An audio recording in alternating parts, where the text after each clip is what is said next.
how about you tell us a little bit your background? Because I met you when you were creating Knock. Yeah. It was a platform to exchange houses.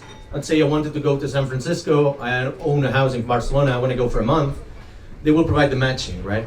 That was one of the startups that you were creating in the moment. Then you moved to another travel startup, and now you're creating Hotels Network. Why don't you tell us a little bit the companies you created and how it went with each one of them?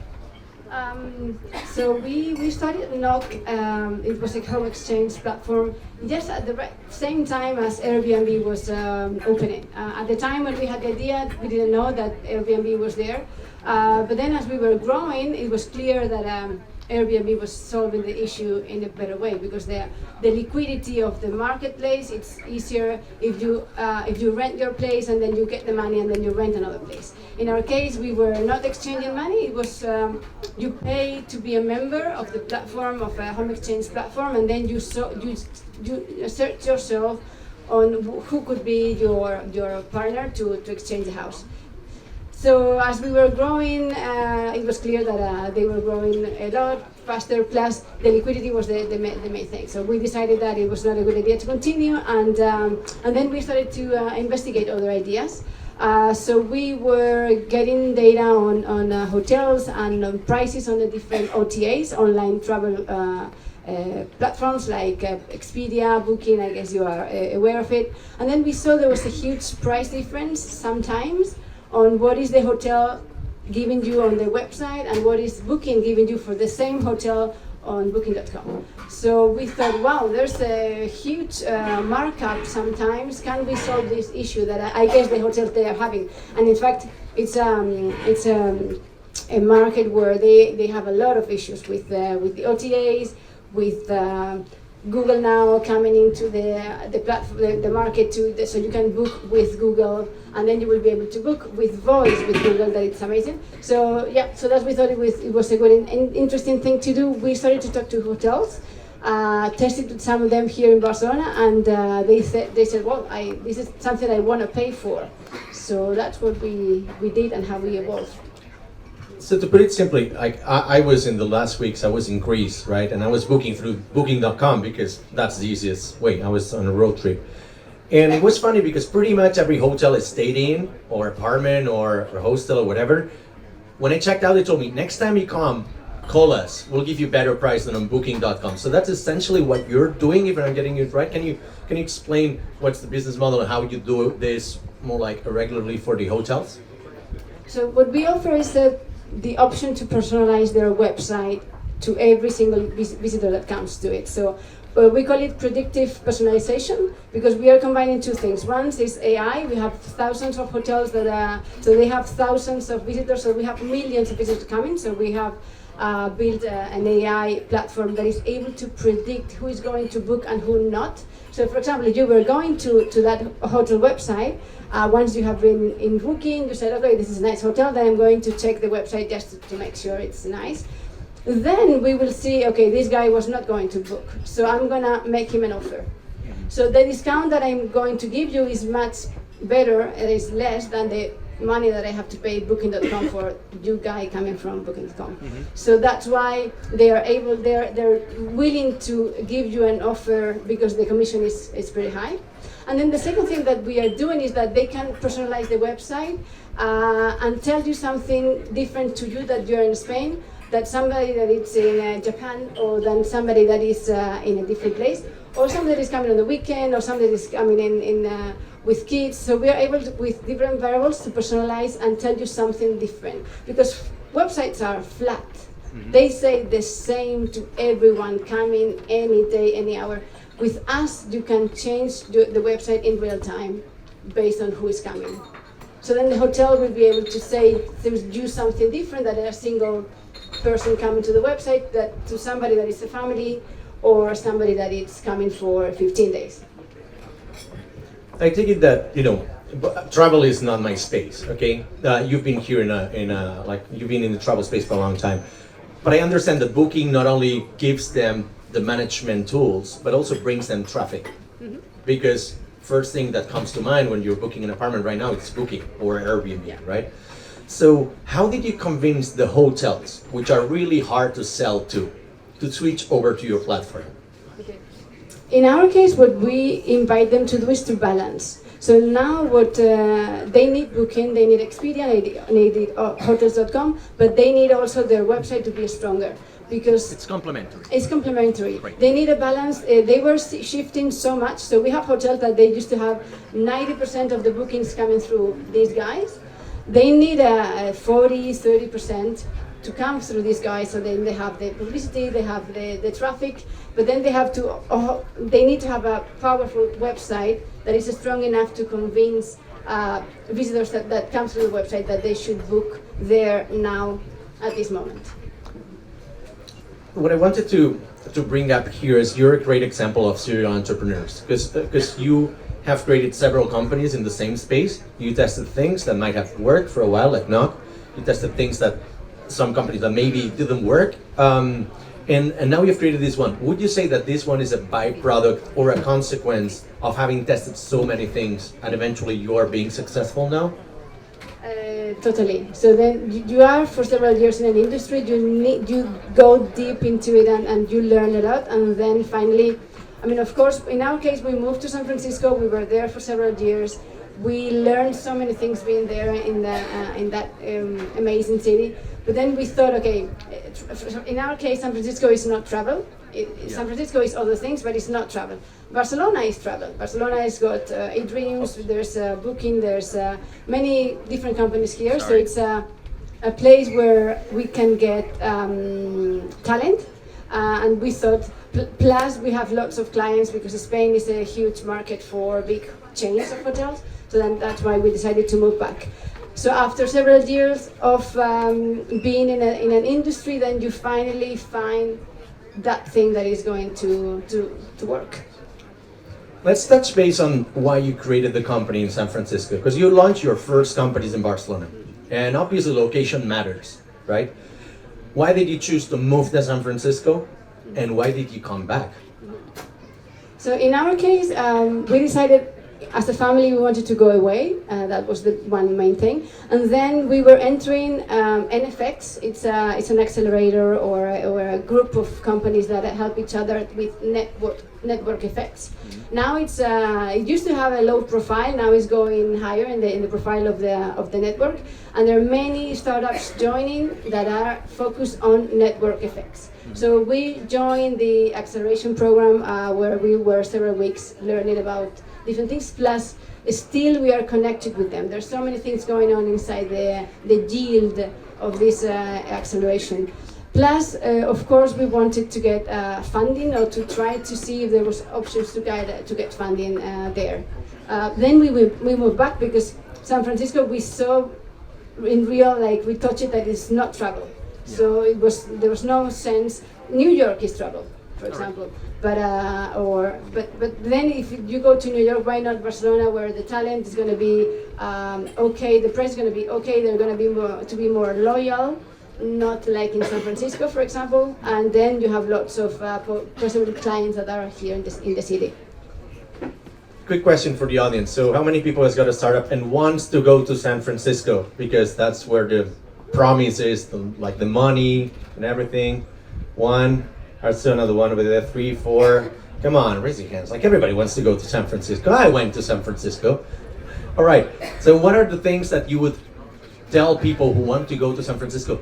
Don't go because of this, X, Y, and Z. Like let's dig down a little bit deeper into like cost, or maybe it's not a good place to raise a family, things like that, because it's not adapted to children. So what are the bad things about San Francisco? Why should they stay here?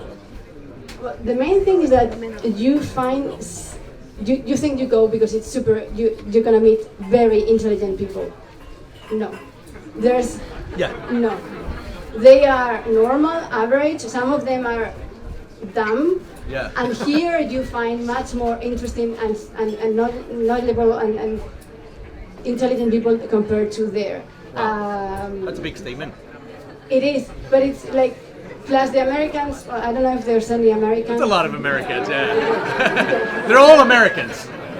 Okay, well, I love you, but really here in Europe, plus in Barcelona, I mean, here the city is empty. Yeah. I was amazed because the city, you walk and there's nobody. Everybody's here. Yeah. So I think You mean tonight? tonight, Of course. but you will find much intelligent people here. They don't show off, Yeah. but they will be normal, telling you normal stuff. Then of course prices is crazy. The rent is crazy, so you can go there for some months, but I wouldn't go to stay. And also, your mates, if you have people working in different startups, you see that they are not loyal. They just go somewhere else. They don't really believe in the projects. They move like butterflies from project to project just because they pay more or they have a better snacks on the fridge. Yeah. I mean, that happens here as well. It's starting to happen here. Exactly, it happens here. However, all these years that you have spent in San Francisco and in the Valley have given you some learnings. What are the things you're taking away from that time spent there? What experiences, what context, what do you think is the best thing you've taken with you? The energy. Yeah. The energy that the average, I guess the city is smaller or it's the same size, but there's more percentage of people on entrepreneurship, and the energy they have, it's amazing. So every day. Here, also now there's more energy. Before there used to be, I would say, a little less. Also with the crisis and everything, it was not the same. Now I think we are taken up, and you find energy every day. You find energy on a bar, on a coffee place, or so that's the main thing. And that's something that I try to do every day. Like try to have the energy that I had there when I was when the people were giving me that energy. Let's give the people a little bit of perspective because their company is much more like B2B. Maybe not a lot of you know it. Can you give them some perspective on numbers? How many people are you? And like you raised funds, you raised $3.6 million, if I remember correctly. Can you give some, when was the company created? What's the size of it? So what is funny is that we came back from San Francisco a year and a half ago. When we came back, we were 15, and now we are 70. We have 10 people starting next Monday, joining from product, development, sales, data science as well. So we are. So once you find the model, then you have to be quick, and you have to grow quickly in a number of hotels and also in number of people. So that is. Then of course we are growing a lot. When we came back, being just 15, we had a small MRR. That's how you measure in SaaS. But now we are growing we grow 100% every year versus the year before, and that's great. We are opening Singapore office and this week as well. So it's exciting. Well, you've got 5 offices already, if I remember correctly. What's the biggest challenge of running 5 different offices, especially when you're not there? Because you and the CEOs or the founders, you're not at the same time in all the offices, right? How do you open a country and how do you make sure these people deliver what their mission is? So from the beginning, we've been. It was okay to work from home. We had developers in different regions, so we've been a not office from the beginning. So you don't. So then we are prepared. It's totally okay to be at home 1 day per week. It's totally okay to go on vacation and maybe work 2 days from that location. So it's okay. And then we have measured ways. I mean, of course, we use Slack, we use Trello, we use Salesforce to measure what is doing everyone. But we are very autonomous, and everyone delivers what they need to deliver. So from the beginning it has been like that, and for now, I mean, of course, we had done some mistakes on hiring, and well, you just have to cut it quickly, and then the rest of the company continues. Let's talk about mistakes and fuck-ups, because people love that one. What's the most expensive fuck-up you've ever done in your company? maybe not you. Okay, your co-founders. So I would say, not in this one, but before, I think we took too much to close Knock, to close the previous company. So we should have done it before. Can you quantify? Like a year. It should be maximum a year. We stayed 3 years. So, but it's your first baby, and you think it's gonna be okay, and then you try to. So we pivot but no. So I would say, and in the States it's even less. I would say in the States it's 6-9 months. Yeah. If not, you close it. That's something that, for example, we have to learn to do it quickly, and that was 2 years of money. Yeah. Sounds like a lot of money. How about what's your one of the things we're also like opening up a lot with the speakers here at Startup Grind is we like them to open up about how hard it is to be an entrepreneur, because from the outside it's very shiny, it's promising, it's cool, I've got a startup, I'm raising money, hyper growth and everything, and I'll go to VCs and I'll hire 300 people and all of that. But reality is not like that. It takes longer than expected for you to sell things, your product is never right, your pricing is never right at the beginning. So how do you deal with disappointment and pressure, you as a founder of companies? How have you dealt with that? Is there any tips you can share? I guess tips. The main thing I would say, I mean, you believe in your product. You think it's really helping. In my case, it's really helping the hotels. So you really think it's something that is valuable and it makes sense for them. So I just tell myself, well, this client didn't want to buy it, then the next one will want. The same with hiring, for example. Now we are going through a process where you are looking for really good talent, but the market is very hot and everyone is hiring, and it's very complicated sometimes to get you want a person, but then that person got some other wonderful offer and then you don't get it, and then you knew it was the perfect match for us. So that's kind of okay, well, let's go. We have to find somebody else because that's not the person. So I would say try to think what you are doing is what you really want, and then try to get the energy to continue. How about in sales? Because there's one thing that startups don't get right. Everybody thinks about like spending shit tons of money on marketing and advertisement and TV or radio or wherever, and growth hacking and all that shit. But sales keeps startups alive, all right? You're very good at sales, your company is very good at sales, you have built an extensive team of sales. What's your advice for companies in terms of creating or selling their shit? Sorry, their stuff. Well, we really believe in sales with a salesperson selling. In our case, it's also what we need. So of course we have a very good product, and then you have to have a good incentive, good commission for the sales team. Then we are with them at the beginning for a long time. So to learn to be a salesperson in a specific company, you need time to grasp the product, to really explain it in the way that is easy for the client. So we have a training that is kind of 2 months. So to give them time, and also to give them time to bring back. So it's 2 months for training, 3 months for give back.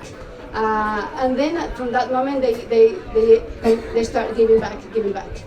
Another thing, of course, is that we also have a client success. All right. That's your team. That's the team. I think client success is a key thing for SaaS. Plus, it's a key thing to have with sales. So there's a really great combination of having both, because the product could be sometimes complicated, and with success, you are giving success to the sales and to the client. Please, people in the back, if you can just keep it lower. All right, thank you very much. Wanted to say, what's the main difference you see between Barcelona and San Francisco in terms of you as a startup, as like taxes, paperwork, things like that? How have you profited from taking the company over here? What can we improve in Barcelona, maybe? Well, there's so many things to be. I mean, in the States, it's very easy to set up a company. So we have to learn. Oh, sorry. Yeah. Small change. It happened. It happens to everyone. Right. I will try to be careful.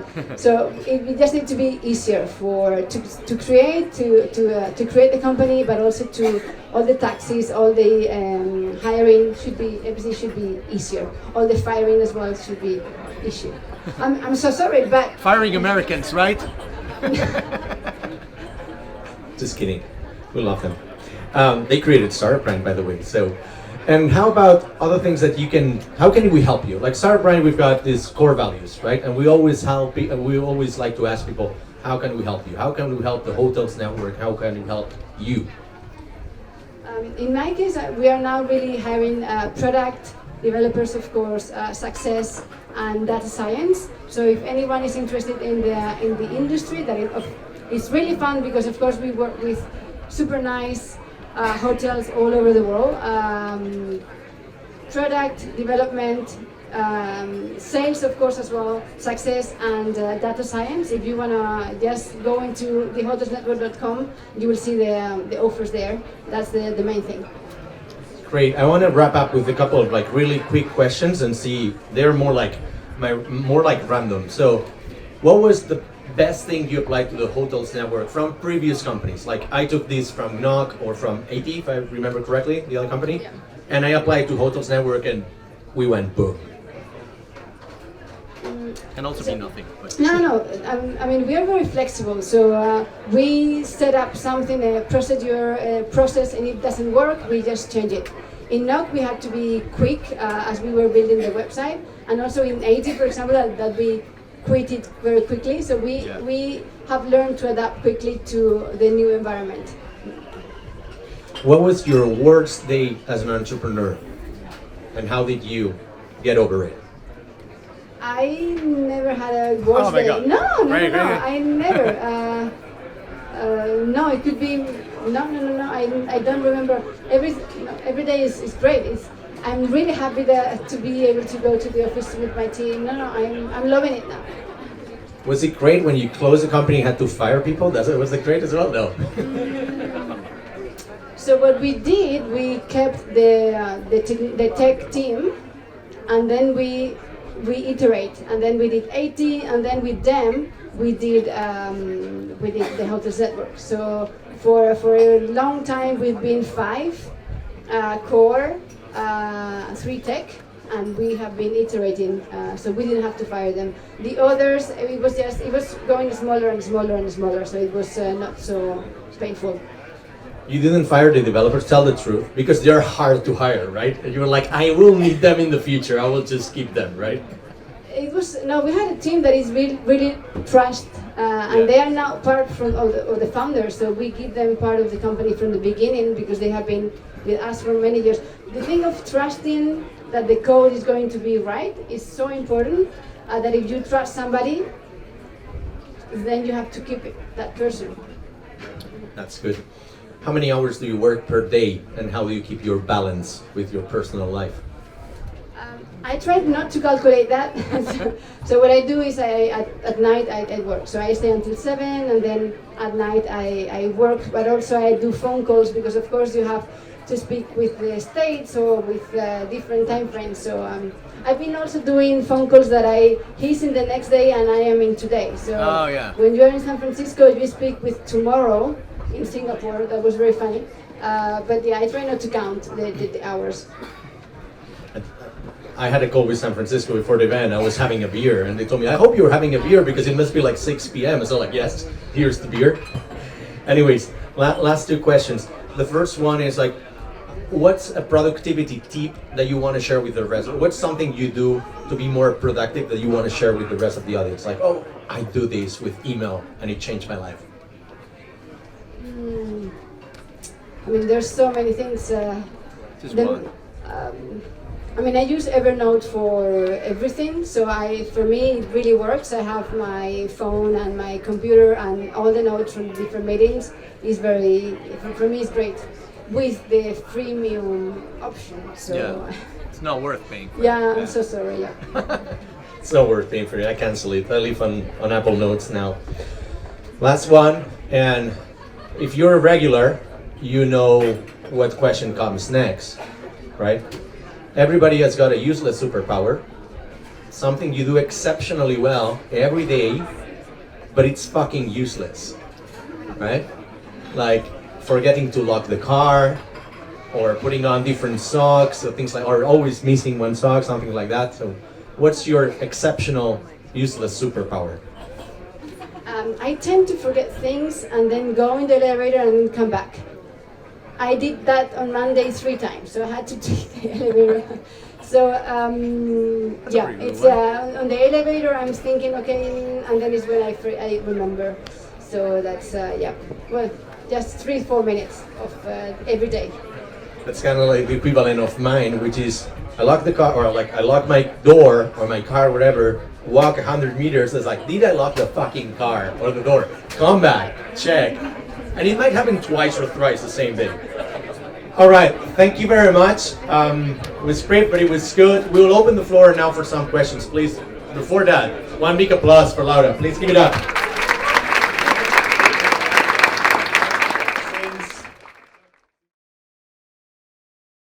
Thanks for your presentation. And regarding making Barcelona a hub for, like, travel startups, and do you think, like, there is a lack of talent on the sales part or not? Yeah, we'll repeat the question. Don't worry. Again, just finish. Okay, but there's a lack of talent in the sector?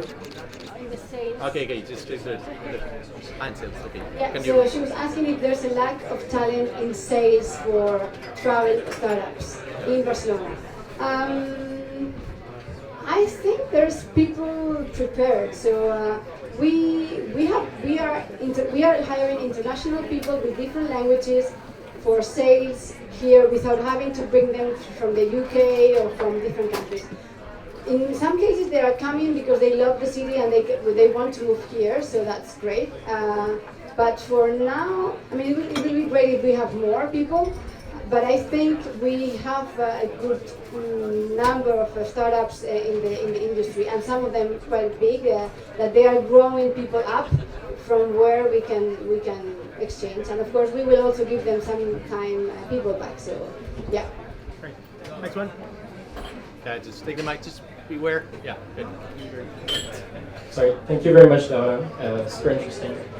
My question is, you mentioned the concept of predictive analysis on your website. You want it to be dynamic, not static for the users. And I thought it was really interesting. My question is, how do you think in the next decade, the next years, how can you adapt to the evolution of data privacy and the regulation environments, for those users? Yeah, no worries. Just get it from here. All right. Okay, so in our case, we don't know your name, we don't know where you live, we don't have any data. You're just a point. So that's great because we don't have any personal data of anyone, any visitor coming to the website. Only with some brands we are starting to work on their loyalty section of the website, and there is where we might have some issues. But the others, when we are not logged in, we don't know your data, so that's totally fine. It's a question from me then, because you're in the EU, the regulations around privacy and personal data affect you as opposed to the US? Yeah, a lot, and our clients were crazy about it. It was a crazy time. I don't know if you were in the sector. GDPR, It was with the GDPR. In our case, we adapted.